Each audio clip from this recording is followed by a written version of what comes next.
G'day everyone, Greg here from Fishbait Films and welcome back to the BNSF Birdwood subdivision. Yes, well those of you who've been following the layout for a while will know that when the U-boats are in town, there's stuff going down. That's right.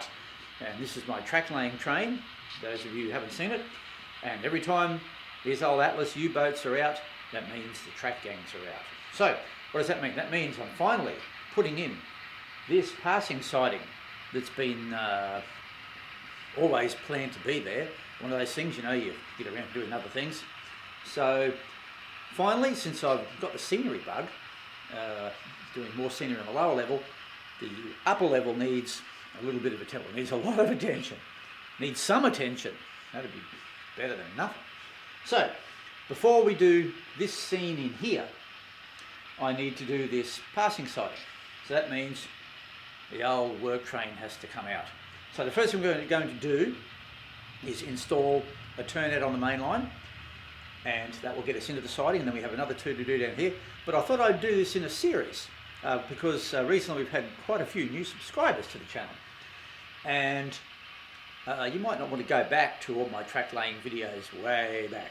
So we're going to do this crossing loop in a series, and also the building of this hill, which will be in here, also as a series. I want to try a couple of new scenery techniques in here as far as rolling backdrops and having hills go over without the need of a backdrop, so to speak.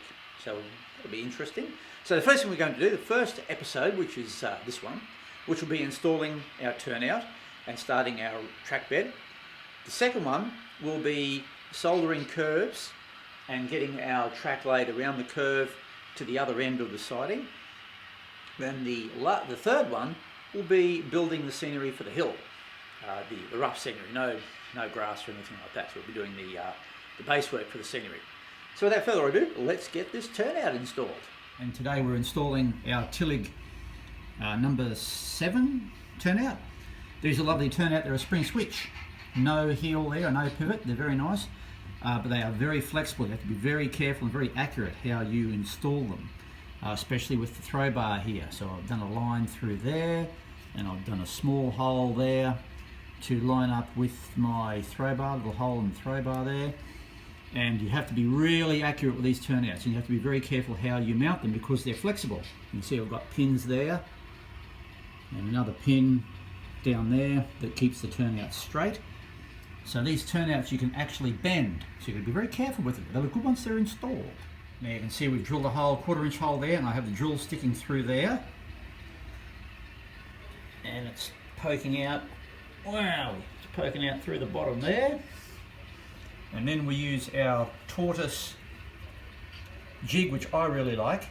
Some people just do it by eye, but as I say, with the Tilligs you don't have a lot of mucking around. There we go. Now you have to make sure that you get this template square. Where are we? So if you don't get it square, the throw is going to be out of whack. So you have to make sure that this template is at right angles to the track. If you have it like that, your machine's going to throw at an angle. So you have to make sure that your template is at 90 degrees. To the track. That's why there's a line there, and there'll be another line underneath the benchwork there to guide how we put the template in. Now it's also very important when you're installing these that your throw wire here is vertical. That's why the bend is in it there, but you want that throw wire to be vertical up through the board and up through exactly to where your cross throw bar is. Now one thing these Tilligs have is a tab for your frog, so you can juice your frog up, nothing like a juicy frog, and so you need to mark the hole for that. So we place the points in again, once again using our pins that we've got aligned here, and there's a hole there, so I'll just drill that. Now after you've drilled the hole, make sure you solder the wire onto the turnout before you place it back onto the track. Right, we've got our wire now soldered to our frog little thingy. So we'll chuck that back in there, making sure we line it up, make sure it fits, make sure all the pins fit. good to go. Just have to spike it down now. Right, now turnout's in, and what I do, I pin my turnout here and here on each side of the switch blades with some spikes, and I also spike it in the middle here where the frog is here, so it's held down so it's smooth, and I also pin it at each end of the exit rails at the other end of the frog there, so it's nice and smooth, because that's what you want. And you also need to do top and line, so you look this way, get down at eye level and look along here and make sure your turnout is flat all the way through. This is on an incline, but it has to be on the same incline.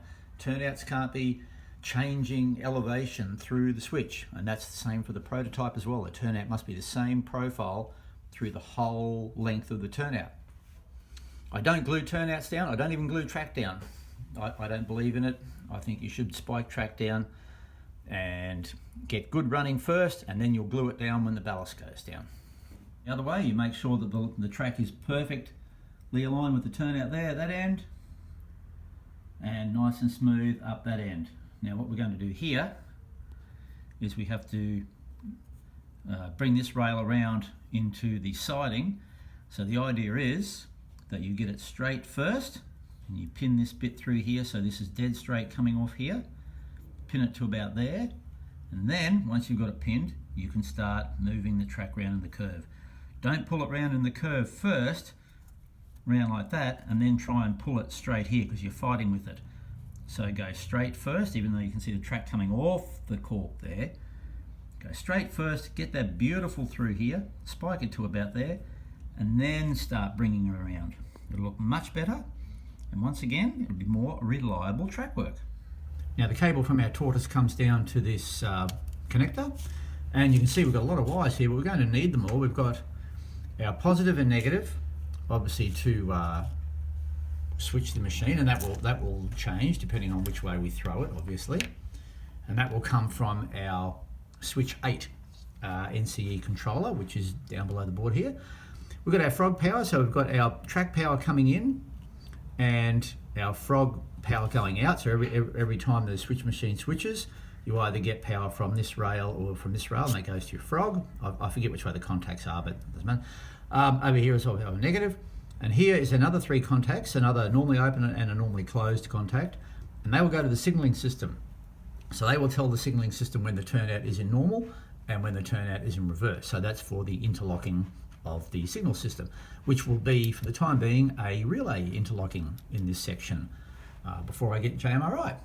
So it's a lot of cables there, but we do need every one of them.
Okay, well, our turnout's in. It's operating by our switch 8 decoder off our controllers, and the old work train is in the siding just in time, because there's a grain train that's been waiting for ages to sneak past. So we've got a couple of lengths of track in, and the next thing in our next episode of this siding series or passing loop series will be soldering some track on a curve, the way I do it, and laying some more track and getting ourselves down to this area here where a curved turnout is going in for the grain facility up here, for our grain crushing plant. So the grain cars get loaded underneath here in the grain facility, come up to Wellis Hill Yard, get broken up into small trains, and come back to our other grain facility, which will be producing canola oil and ethanol. So there you go. All right. Well, thank you for watching episode 1 of this 3-part series. Join us for episode 2, where we'll be soldering jointed rail, continuous welded rail on a curve. All right. Thanks for watching. See you soon. Hooroo for now. Bye-bye.